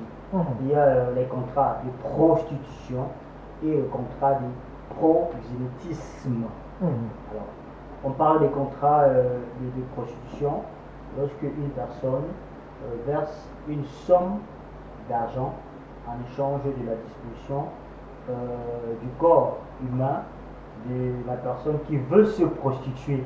Donc, nous sommes ici, nous l'avons dit tantôt, que nous sommes ici dans une forme de marchandisation du corps humain, parce que quand on parle de contrat ici, c'est on est en train de marchander le corps humain. Et ici, je questionne aussi même la dignité lorsque nous nous lançons dans ce genre de pratique. Alors, ça se distingue alors du contrat de proxénétisme, parce que ici, l'action n'est pas directe, l'action est indirecte. Dans le proxénétisme, nous avons une personne morale qui met à la disposition des clients, je veux dire, des personnes qui sont là pour se prostituer. Comprenez un peu. Le contrat se passe entre le client et la personne morale qui met à la disposition de ses clients les employés, parce que le contrat de prosélytisme ici est similaire à un contrat de travail, un peu comme le proxénète est une entreprise qui recrute des employés, donc des prostituées, et lorsqu'il y a des clients qui se présentent, l'entreprise qui est le proxénète met à la disposition des clients les prostituées. Donc également il y a un contrat là-bas. Ici le service ici, le contrat n'est pas direct. Donc, ça ne dépend pas entre la personne qui veut se prostituer et le client, mais le versement d'argent, le contrat se fait entre le client et la structure, donc le proxénète, s'il faut le dire ainsi. Bon, maintenant, il y a un élément que je voudrais revenir sur un élément très très important. C'est une insistance. Vous savez, il y a un adage qui dit, il y a une image qui présente les clous qui sont tordus et ceux qui sont encore bien fixés sur le bois. Ça veut dire, on ne tape pas sur le clou qui est déjà tordu, mais on tape sur le clou qui est encore droit. Ça veut dire quelqu'un qui est déjà tordu, il est difficile de le redresser. Mais on peut continuer à vouloir redresser la personne qui est encore devant. Donc, excusez-moi, je pense à cœur d'interpeller vraiment la moralité de notre société, la société camerounaise particulièrement. Je sais que ce genre de phénomènes, ce genre de pratiques, il y en a partout en Afrique, partout dans le monde. Mais je vais interpeller particulièrement le Cameroun parce que nous sommes au Cameroun. Vous savez, ici, nous avons évoqué la situation de d'autres pays comme la Chine, comme la Russie, qui choisit le genre d'image qui peut passer au sein de leur société. Parce que nous allons continuer à parler comme nous parlons là. Nous avons évoqué ici au début à l'entame que la plupart du temps, les clients de ce genre de service, ce sont des personnes que nous connaissons. Je ne sais pas si, depuis le haut, ces personnes sont concernées dans ce genre de pratiques. Qui va donc légiférer? Qui va donc réguler? Continuerons-nous à parler comme nous parlons là, ou il est véritablement question de se questionner sur la moralité de ceux qui nous dirigent, la moralité ou encore la ligne de conduite, je l'ai dit tantôt, la ligne de conduite que nous voulons donner à notre société. Si vous allez aujourd'hui en Russie, vous allez voir qu'avec la forme de gouvernance, le niveau de moralité des dirigeants, vous allez voir qu'en Russie, on ne joue pas. Les Russes, c'est des personnes qui sont droits, comme le dit comme ça. Donc, vous allez voir par exemple l'utilisation des réseaux sociaux. C'est très bien filtré. C'est vraiment filtré. Et il y a des législations là-dessus. Il y a des mécanismes sur le plan technologique qui ont été mis en place dans le sens de tri de ce qui doit passer. Parce que, vous savez, il y a un certain Dieu qui a prêché, et il avait l'habitude de dire dans ses prédications, ce que nous lisons, ce que nous regardons, cet ensemble d'images, cet ensemble de textes, où nous passons le temps à lire, à regarder, façonne notre être, impacte notre esprit et finalement forge en nous un caractère, forge en nous une certaine moralité. Donc, je prends cela à cœur pour interpeller la moralité de nos dirigeants. S'ils veulent continuer à nous laisser aller comme on fait là, parce que Facebook ne va pas venir empêcher aux gens de faire ce qu'ils font là, ou encore Google, non, même pas TikTok. Ils font leur argent, ce n'est pas le problème. Mais nous, en tant qu'État, quelle est la moralité que nous voulons, quel résultat nous voulons obtenir de la moralité que nous voulons donner à nos citoyens ici au Cameroun?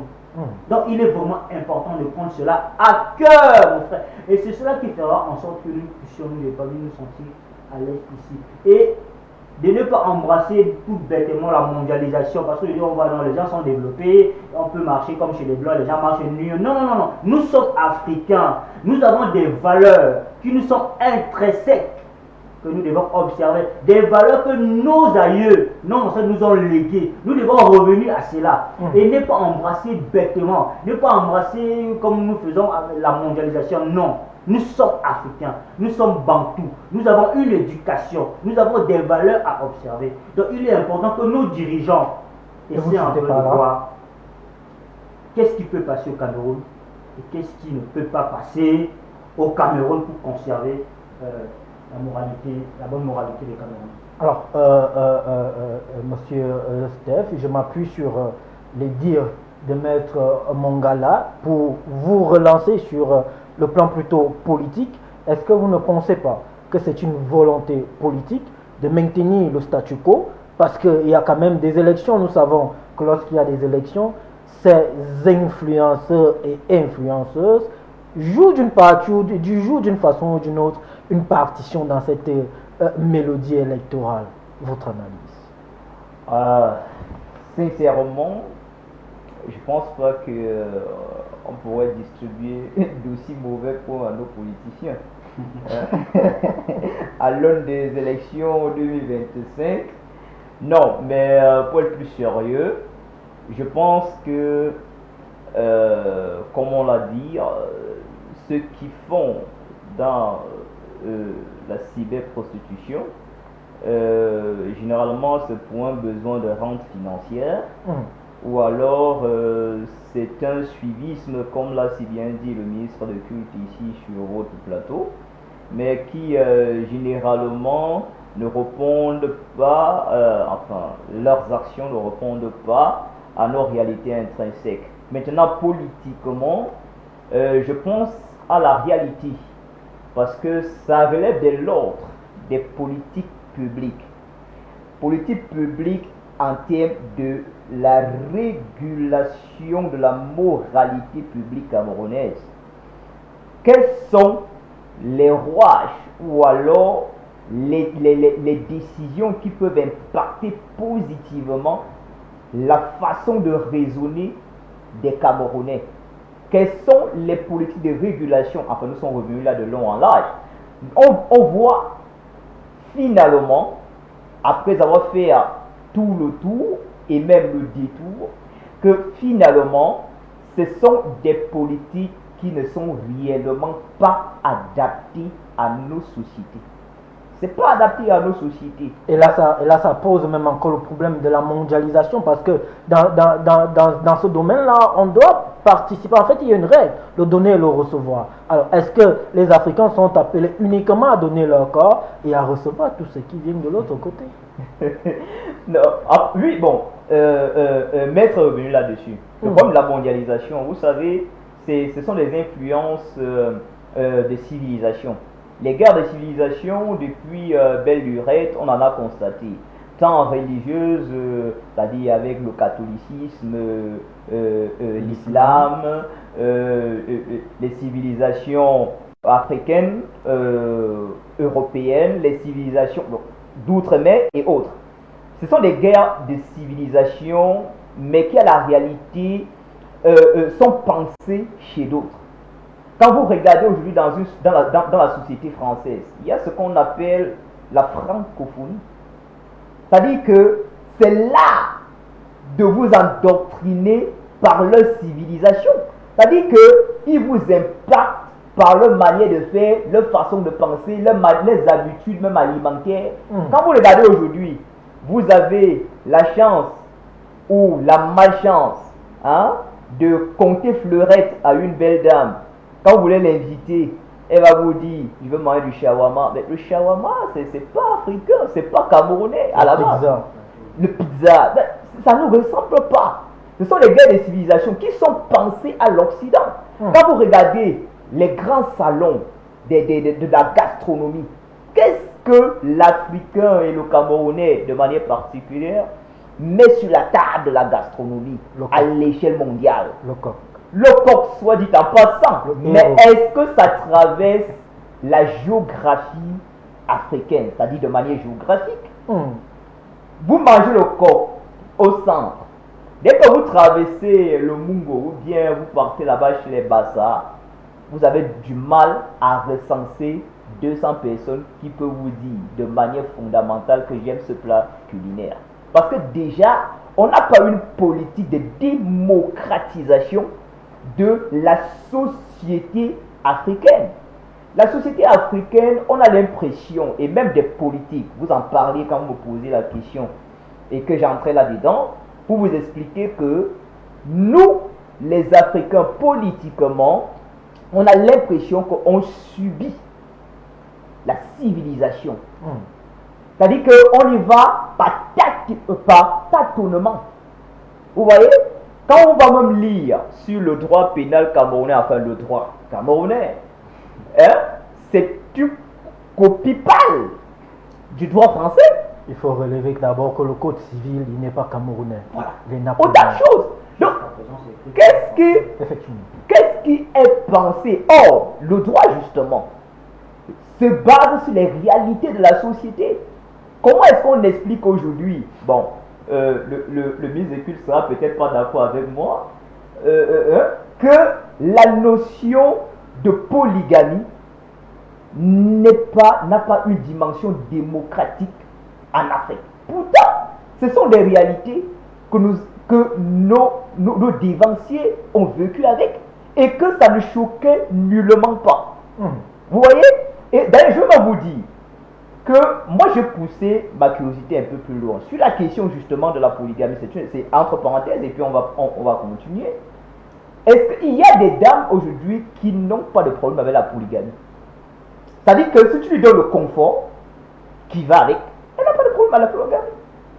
Donc, ce sont des notions qui peuvent être repensées ou alors mieux adaptées selon les contextes. Mais sur la table de la civilisation, les guerres de civilisation, qu'est-ce que l'Afrique met sur la table? Rien. Conséquence, les politiques publiques sont, ma foi, assez boiteuses. Et si vous me permettez de revenir sur un élément, vous savez, quand on parle même de la mondialisation, vous allez voir que les Occidentaux ont pensé comment distraire les Africains. Ils nous ont servi sur un plateau ce qu'ils nous ont servi comme par exemple les réseaux sociaux. Et dans ces réseaux sociaux, l'Africain va embrasser tout ce qui est là-bas. Et même ceux qui sont censés s'asseoir pour réfléchir, repenser l'Afrique, repenser les réalités africaines, de ce qui est convenable, de ce qui sied à l'Africain, vous allez voir que on est beaucoup plus dans les affaires, excusez-moi entre guillemets, on est beaucoup plus intéressé par les affaires de sans caleçon, excusez-moi, hein, je le dis comme ça. Les entreprises. Vous voyez un peu comme dit l'entreprise. Vous allez voir qu'on est beaucoup plus intéressé par ce genre de choses que par des questions véritablement fondamentales dans le sens de la construction ou la reconstruction de l'Afrique. Parce que l'Afrique que nous avons aujourd'hui n'est rien d'autre que le résultat colonial. Bon, maintenant, qui sont censés s'asseoir au niveau du Parlement, au niveau du gouvernement, au niveau du judiciaire, si vous voulez, qui sont véritablement censés s'asseoir, ça veut dire à tête reposée, on s'assoit, on pose une question, par exemple la question de la cyberprostitution. Vous allez voir qu'au lieu véritablement d'être là en train d'étudier ces questions, revoir ce genre de questions, nous sommes dans les affaires compliquées. On est dans les siestes à midi. On le dit peut-être, ça passe comme ça, mais ce sont les réalités. Quand vous allez voir quelqu'un à midi en train de faire une sieste, on part à Kribi chaque week-end. On part à Kribi chaque week-end. Les filles de on est cadre dans une administration, mais c'est nous qui sommes là, chaque jour on est à Kribi avec les femmes. On est dans les meublés. Et pourtant le bureau est là-bas, personne n'est au bureau pour réfléchir sur une question de loi. On est parlementaire, mais vous allez vous... Excusez-moi. Parce que plus on parle, plus que ça fait pleurer, ça coule là. Vous allez voir aujourd'hui, on est parlementaire, vous allez vous rendre compte que on est parlementaire simplement pour couvrir ces activités commerciales. Mais de ce qui nous amène réellement là-bas, c'est une unité, on a l'impression de dire... Je vous dis, c'est la réalité. L'unité par la loi donne une unité de la taxation. Mon cher, nous parlons de la loi économique. Qu'est-ce que la loi camerounaise dit par rapport à la cyberprostitution? Mais qui est censé s'asseoir pour réfléchir sur cette question? C'est le parlementaire. Nous sommes d'accord. Mais le parlementaire, là, il réfléchit sur quoi? Sur ses activités commerciales ou sur les problèmes de la société dans laquelle il est, en fait, il est représentant de la population. Vous allez le voir dans les publicités de riz, un riz même qui n'est pas produit ici, qui est produit ailleurs. Alors, on va donner... Donc, il faut revoir la mentalité, la moralité même de ceux qui sont censés s'asseoir sur une même table. Alors, on va donner la parole au révérend pasteur. Vous avez parlé tout à l'heure de la nudité, mais moi, j'aimerais quand même vous relancer. Attends, lorsqu'on parle de la banalisation de la nudité, quelle est la cause, en fait, de cette banalisation-là? C'est la perte des valeurs morales qui sont intrinsèques et qui sont liées d'abord à notre environnement, la dépravation de mœurs. C'est même une déchéance même sur le plan social, et qui est tout cela qui est le reflet en fait d'une sorte, j'appelle ça, de disgrâce sur le plan spirituel. Parce que lorsque l'homme a perdu déjà la connexion avec le divin, il n'est pas différent d'un animal. Vous avez déjà vu des animaux, que ce soit des chiens, je vais les nommer. Bon, les chats, un peu, ils ont un peu de respect, un peu de pudeur, des oiseaux, mais les chiens, ils font ça partout en fait. une nature comme ça, comme j'ai dit, profane. Elle va parler là que dans le livre de Lévitique 19, 29, de ne pas profaner le pays, la profanation. Et je n'aimerais pas que nous jetons en fait le propre sur les autres. Je pense qu'ils nous ont présenté un modèle de vie. Mais l'Africain, si on te fait insulter, notre intelligence, mais nous manquons encore beaucoup de discernement. Ce n'est pas toute chose que nous devons ravaler. Il y a des choses qu'on peut bien accepter, et il y a des choses qu'on peut refuter. Et il n'y a pas que du négatif en ces gens-là, il y a du positif.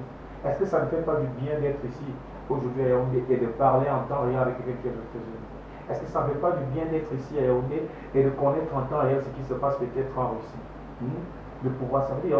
L'interconnexion des peuples, les échanges et la mondialisation a été là en fait pour rapprocher les peuples et pour faciliter en fait des échanges et une sorte, j'appelle, de culture aussi, mieux se connaître, plus mieux, on appelle ça quoi, composer ensemble. Le truc c'est qu'eux, ils ne veulent pas changer. Votre collègue a parlé tout à l'heure de polygamie, en fait, même dit que bon, c'est bien un cadre, il est nulle part dit dans la Bible que être polygame vous amènera en enfer. Mais est-ce que vous serez donc un bon polygame? C'est ça le véritable problème. Et vous n'avez pas de jurisprudence. Il y a plusieurs cas dans les Écritures, on a vu que quelque part, entre parenthèses, ça n'a pas marché, avec ou sans argent. Donc on préfère omnisser dans certains cas, d'autres en font une doctrine. Mais réellement, dans la grâce, rien n'est interdit. Mais vous dites, tout n'est pas utile. Maintenant, dans le cadre de la nudité, je vous dis, même dans nos sociétés africaines, la Bible nous dit, la Bible que tu ne découvriras pas la nudité d'une femme, c'est interdit dans la Sainte Écriture. Ça, c'est 500 ans avant et c'est oriental, avant que ça soit transposé en Occident. Maintenant, aujourd'hui, là en Occident, ils ont des nudistes. Des gens qui vous disent que non, ils veulent marcher comme Adam et Ève. Ils ont une journée, hein. Voilà. Maintenant, vous allez voir aujourd'hui, je vous prends l'exemple que ce soit les grandes stars, Maître Mongal a parlé d'un fait. Et vous savez que même l'hypersexualisation de la femme, c'est comme si c'était un emboutement nouveau. Regardez les femmes aujourd'hui, même s'habiller de manière décente, elles ont ce complexe. On a l'impression qu'il faut d'abord montrer ses cuisses, je vais parler de cette manière, et de montrer toutes ses parties intimes pour qu'on, je sais pas, pour qu'on soit valorisé, accepté, ou pour que ça passe. Et c'est encouragé partout. Je dis, habillez-vous de manière décente aujourd'hui dans certains lieux, que ce soit dans l'art, dans la culture, dans le sport et tout, dans certains milieux, je vais appeler ça quoi, des affaires, c'est comme si ça ne passe pas. Il faudrait vous mouler, vous présenter, ça veut dire que ce qu'on appelle faire tout pour exhiber. Là, il y a un problème spirituel. Porter les slims. Quand je parle d'exhibition, ça veut dire que mettre en avant tout ce qui est charnel, tout ce qui est attrayant à la vue, et tout ce qui donne une sorte de. Même ça, déjà, le Seigneur Jésus a été clair. Le fait même de regarder une femme et la convoiter, si vous avez commis l'adultère, ça souille la conscience. Combien d'adultère ce n'est pas passé à l'acte. Donc je vous avais dit avec les nouvelles techniques d'information qui sont là, et laissez-moi vous dire, il y a ce qu'on appelle la faute de répéter certains. J'ai parlé tout à l'heure du mimétisme. Il y a un mimétisme inconscient, involontaire. Je vous dis, à forte raison, tous les jours de voir des personnes avec des caméras qui sont en train de se trémousser les faits. Je vous dis même de manière inconsciente, votre petite fille à la maison de 14-15 ans va répéter la même chose. Effectivement. Parce qu'elle est exposée à ça. De manière à voir, quelqu'un vous dit que non, j'ai partagé des nudes ou des ébats sexuels qui parlent de téléphone, vous aurez même dans votre inconscient envie de répéter cette chose pour voir un peu ce qu'on appelle sex cam ou webcam. Donc ici, il est question de revenir d'abord à nos valeurs. La sujet parlait de la société des familles. Est-ce qu'il y a encore des garants de notre société? L'église, elle est là, elle raconte de la vérité. Et je crois que certains confrères aussi, même dans les familles, comme je vous ai dit, vont veiller à ce que les personnes se remettent en ordre de tout ça. Alors, il y a une question tellement importante, on aimerait la poser au maître Mongala. Comment comprendre le contraste entre la prostitution et la question de l'indisponibilité du corps humain? En fait, nous avons parlé tout à l'heure des contrats ici, contrats de prostitution, ou encore de proxénétisme. En fait, ici, il est question de la disposition du corps humain dans ce genre de contrat. Et quand on parle des contrats de prostitution, c'est que la personne qui veut se prostituer met à disposition son corps, le corps humain, en échange, ou je vais dire en contrepartie d'une rémunération. Bon, maintenant, quand la personne parle de l'indisponibilité, c'est tout simplement refuser de mettre en quoi la position, c'est tout. C'est tout. Donc vous êtes libre d'accepter, de disposer votre corps, ou encore de l'indisposer à ce genre de pratique. Et c'est ce que nous souhaitons, que ce genre de choses s'arrêtent. Et évangéliser, interpeller les femmes à rester comme le pasteur est là, au pied de Dieu, je vais dire au pied de la croix, pour que Dieu leur envoie des maris. Si elles veulent se marier, c'est qu'elles veulent faire la Dieu, elles peuvent faire à la maison. Alors on se rend compte que la majeure partie des femmes font recours à Dieu lorsque elles sont déjà finies, si on peut le dire ainsi. Alors ça me permet de poser cette question. C'est même pas mon nom en fait. Dieu reste l'ultime solution. Donc le fait qu'Abraham a été appelé à Dieu à 75 ans, donc ça il faut excuser. Mais est-ce que c'est à 50 ans qu'on va aller, ou bien à 50 ans passés, qu'on va aller devant Dieu pour demander un mari? Ce qu'on demande à ces jeunes femmes-là, c'est pas en fait quoi, de crier en fait leur jeunesse, de ne pas exposer leur jeunesse et de ne pas se perdre dans toutes ces vanités. Parce qu'en fait, spirituellement, même le fait d'exposer son corps, c'est se livrer à toutes sortes, j'appelle ça d'énergie négative, d'impureté. Il y a des esprits impurs qui vous habitent et il y a beaucoup de choses dont j'appelle ça quoi, l'ennemi vous prend. Donc c'est pour qui anéantissent votre étoile. Effectivement, là on donne la parole à Steph. Expliquez-nous un peu, on a ce problème-là, ou bien cet accord entre cyberprostitution et dignité humaine. Comment comprendre ces deux termes? Bon, déjà, cyberprostitution, c'est le fait, en tout cas, de faire usage de la toile, de l'univers numérique, qu'offre Internet, pour proposer contre rémunération un service sexuel. Bon, la dignité humaine, c'est tout ce qui a de la valeur. C'est-à-dire ne pas un enfant qui n'est pas injurieux, une grande personne qui sait être respectueuse de son entourage. Donc c'est ça la dignité humaine. Et puis maintenant sur un point essentiellement sexuel, la dignité devrait donc se traduire par savoir préserver son corps à la vue de tout un chacun, ne pas avoir une atteinte vers les autres. Maintenant, entre cyberprostitution et dignité humaine, on va dire qu'il y a véritablement un gap. Il y a un sérieux creux entre les deux. C'est-à-dire que l'autre va à gauche et puis l'autre va à droite. C'est-à-dire que, bon, maintenant, s'il faut dire la cyberprostitution, c'est tout ce qu'il y a de mauvais. Le qualificatif. Maintenant, la dignité humaine, c'est l'idéal. C'est l'idéal. Et l'idéal, c'est ce que le révérend pasteur ici prêche avec beaucoup d'emphase.